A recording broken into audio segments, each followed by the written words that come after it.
We're gonna win, Twins, we're gonna score. We're gonna win, Twins, watch that baseball soar.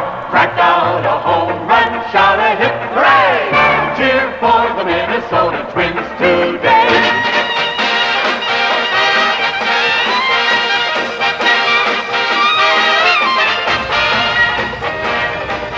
Welcome again from Fort Myers. Jim Bartles here for our Ingstead, Minnesota radio group. And Dick Bremer has become one of our standard guests that we have here in Fort Myers. Dick, we actually got in before you just got in last night as we're recording this on Wednesday. Yeah, I was a little bit later this year, but we'll be down here for the last couple of weeks, and then we'll leave with the team when they break camp and head up the East Coast. And it's going to be different this year, opening up the regular season in the month of March, but that's where we'll be in Baltimore. Yeah, and we're on the road for a few days, actually, before we come home for April 5th. Yeah, 3 in Baltimore with an off day built in there, and then a couple of games in Pittsburgh with an off day in between there. So Twins will be playing 2 other teams' home openers before they play their own at Target Field. So, Dick, we speak as fellow broadcasters. You, Dick, of course, are a key play-by-play broadcaster for over 30 years with the Minnesota Twins on the TV side, occasionally on the radio side. Me as a back-home broadcaster and fan. But, Dick, let's talk about all the late roster changes that happen. I haven't had this many roster changes affecting what's going to be going north with the club in a long time. It's been a different off season across Major League Baseball, and we used to talk, Jim, about a team winning the month of January when they would bring in free agents and all that. Well, it's different this year, and I think the consensus throughout baseball is that the Twins may have won the month of March. Now, none of that matters once you start playing the games for real, but this has been a really interesting, to say the least, month of March for the Twins, with a couple of starting pitchers and a slugging first baseman DH type Logan Morrison coming over. So I think it's done nothing but really fuel the fire for Twins fans back home. Absolutely, and strengthen that pitching depth on our starting pitching. Let's talk about the bullpen additions that were made during the regular part of the offseason. That really helped the Twins. Yeah, this team won 85 ball games last year, and they did it with some shortcomings in the pitching side, we'll put it that way, particularly in the starting rotation.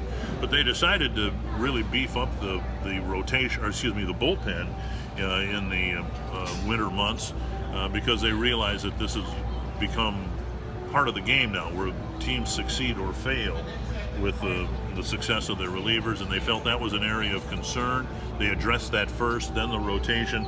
So we're hopeful that the pitching staff as a whole is going to be a lot better than it was last year. It looks like the long reliever position may be a little bit up for grabs, although perhaps Phil Hughes could be heading that way. Tyler Duffy may be a chance at that as well. What about this Rule 5 Kinley? He's showed some things that they like, and of course you either got to use him, keep him, or lose him. Yeah, I think it's going to be with the additions made. With Jake Odorizzi and with Lance Lynn coming over, that'll have an impact on the bullpen, because the Twins like Phil Hughes, certainly. They like Tyler Duffy, and it'll, I would think, be very difficult for the Twins to keep any Rule 5 pitchers because of that. You like to have depth. It doesn't mean that he can't stay in the organization. The Twins could make an arrangement to keep him in the organization. They like his arm, but I would think the additions to the starting rotation here once camp has started could potentially impact the relievers as well. Kinley with a lot of velocity in his pitching, and yes, maybe a trade could be arranged that they can still keep him. Backup catcher, appears that Garver would be the person. We lost Jimenez, who did a good role for us as a backup catcher and also in the clubhouse, but Garver appears to be the guy. And I think, to be fair to Mitch, I don't know that he has much of anything to prove at AAA. He had a really good year last year at AAA and developed as a really good catcher. He improved his receiving skills, and I think the thought all along was he can learn a lot from Jason Castro as a backup for the next year or two, in the hopes that he might be the number one catcher down the road. We'll take a short break here for our first segment of our interview with Dick Bremer. Dick, of course, a Minnesota native, our play-by-play broadcaster for the Minnesota Twins on the TV side. Your grade on Paul Molitor. Last year certainly was well. He's gone through a few years with ups and downs. How are you grading Paul Molitor and the coaching team? Well, I think you have to look at Paul's 3-year tenure as manager of the Twins and understand in his first year and again last year, they overachieved. And I think it gives a little more ammunition to the argument that in 2016 it was just an awful year. You know, they lost their first 9 games. And I know it's a long baseball season, but realistically, you can't recover from that. And they lost a lot of 3-1, 4-2 ball games that could have gone either way. So, you know, rather than look at Paul's year last year, even though he was manager of the year, let's look at the body of work through 3 years. And in 2 of the 3 years, I think everyone would agree that he probably helped the team overachieve. And so now it's a little bit different situation for him moving forward. This team now, for the first time in a long time, is expected to win. They're expected now to challenge the Indians for a division championship, and we'll see where it goes. But I know Paul's really enthused with what he's seen so far here in camp. And of course, on the positive side, last year we became sellers after the All-Star break and still made the playoffs. Yeah, and I think that probably is what earned Paul the Manager of the Year award last year, because the team kind of pivoted, as they said, you know, in rather short order toward the end of July, and sold off some pieces. So I really think that what they did in August and September and got into the postseason, that's probably the biggest feather in Paul's cap. Dick, let's talk about the prospects in the minor league system. You and I usually talk about that, and a few years ago that was probably a bigger part of the conversation than what we have now because of what's on the big league club. But they still have got a lot of good prospects, certainly middle infield and pitching, it looks like. That's one of the great ironies here. You know, a year ago when we were doing this, we were talking about all the troubles that the Twins had at the major league level and prospects, and fans, I think, get a little tired of hearing about prospects when the major league team is struggling. But now here we are, where the major league roster is so much better and accomplished and experienced than it was a year ago, and yet they've got some of the best young prospects in the game. At AAA and AA and even below. Royce Lewis, the #1 overall pick last year. I think the future for the Twins is very bright long term. It's easy to get caught up in the short term thing when you're a fan of the major league club and you hear about windows and, well, we got to take advantage of the window now that it's open and all that. But long term, I think the future of this organization is very bright, and with the prospects that are available down there, if this team is in a position as it hopes to be in towards the end of July, we talked about how the Twins ended up being sellers at the end of July last year. They've got some prospects in the minor leagues that would be very attractive to other organizations. So it really does bode well for where this team is at in 2018 and beyond. With that said, Brian Dozier's contract, sounds like they're not talking extension right now at spring training. See how the season goes. Then back to the prospects. We've got a wealth of some good prospective middle infielders in the minor league system. What's going to happen with his contract, extension or no extension or free agency? Yeah, of course, I don't know. It'll be interesting to see how it plays out. But you're right, the Twins have a lot of depth and traded some of the depth to get Jake Odorizzi, with Palacios being traded to Tampa Bay to acquire a starting pitcher. So I really think that it's an enviable spot to be in, and how it impacts Brian, we'll have to wait and see. He's been a great player for the Twins and might be a career Twin. We don't know, but you get back to the dynamics of the free agent market this off season. I'm sure Brian paid very close attention to that as he approaches free agency potentially next year. And, does he want to remain a Twin, and at what price?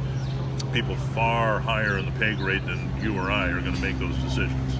And, of course, depending what happens there, what happens with Polanco, we'll see. And those middle infielders, maybe there's some trade bait, as you referred to, as well, if Dozier sticks around.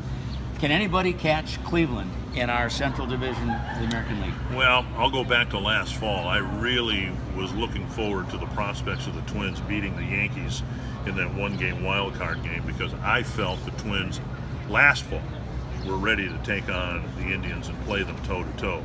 I've seen enough of the games over the years between the two teams to realize that the Twins weren't there but could win a series against the Indians. At least I felt that way last fall.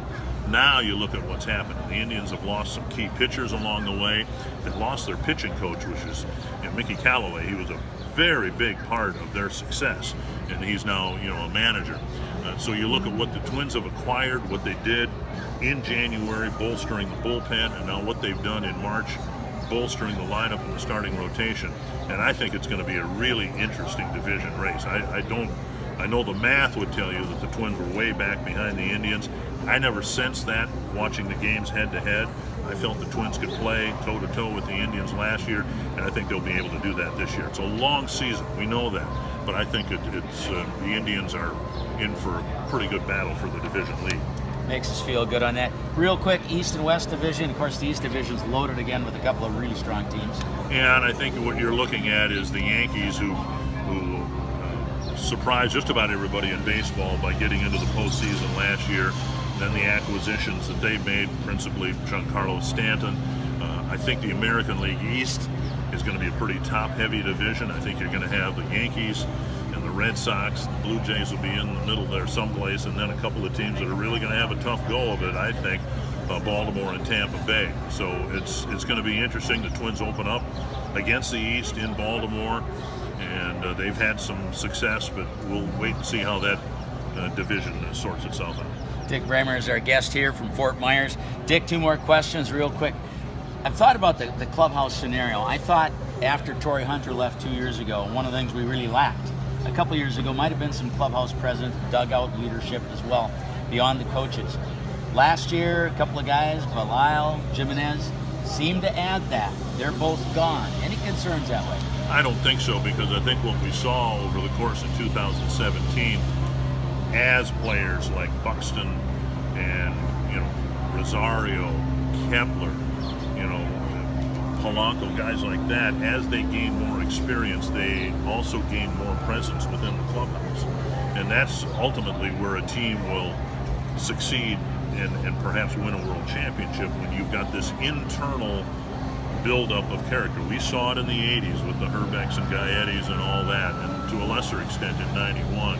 But when you can build that clubhouse character internally with your own players, that's what really bodes well for an organization down the road. And I think the Twins, frankly, are on the cusp of that. I don't think that'll be a concern at all. And certainly not hurt by adding some veterans as well, with Odorizzi and Morrison and Lynn as well. So there's a lot more there. Well, I'm really excited about this team moving forward, not just in 2018 and beyond. I think Twins fans who have been extraordinarily patient over a long period of time are about to have that patience rewarded. Dick, finally, while we're all on the radio side here, once in a while we do watch the TV as well. What about the TV broadcast partners? Who you got helping out this year? Well, last year we remarked how I was going to be working with 5 different people, and now we're going to add Justin Morneau to the mix. So we'll have the same 5 guys last year. Bert will do roughly half the games, and then Roy Smalley, Jack Morris, LaTroy Hawkins, Torrey Hunter, and now Justin Morneau will divvy up the rest, and we're looking forward to it.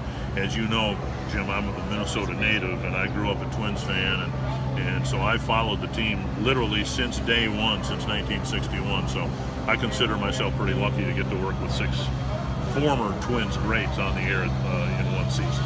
Fun for us as fans to follow the Twins, radio, TV, but also for you as a Twins fan to be able to watch there and just talk about what you're seeing and enjoying at the ballpark. Well, it is a lot of fun, because I certainly admired Bert when he pitched for the Twins, and over the years I've been able to work with Jim Cott, Harmon Killebrew, guys that I followed when I was a little boy. So yeah, it's one of the many, many reasons why I'm blessed to have the job that I have.